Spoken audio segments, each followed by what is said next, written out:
ভাই কেমন আছেন? আলহামদুলিল্লাহ ভাই, ভালো আছি। ভাই দানা তো বাধাই দিয়েছেন, দানা ইনশাল্লাহ আল্লাহ ভালো দানা দিছে ভাই। এবার কয় কেজি বীজ চারাইছিলেন? এবার চালাইছি 5 কেজি দানা ভাই। লাগাইবেন কত পাখি? আমি 10 পাখি বই লাগাবো। 10 পাখি না? জি। তে 5 কেজি দানা কি লাগবে না আপনার? না 5 কেজি লাগবে না, আমি 1.5 কেজি দানা বিক্রি করবো হাইব্রিডের। হাইব্রিকেট দানা বিক্রি করবেন? জি। কতদিন পরে বিক্রি করবেন? এই তো 10 দিন লাগবে। যদি যদি কেউ কিনতে চায় তাহলে কি করবে? আপনার সাথে যোগাযোগ করবে? হ্যাঁ, আপনি যোগাযোগ করেন, আমি বিক্রি করবো।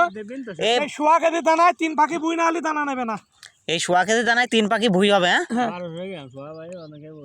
1200 গ্রাম দানায় 3 পাখি ভুই হবে। যদি কেউ কিনতে চান অবশ্যই যোগাযোগ করতে পারেন।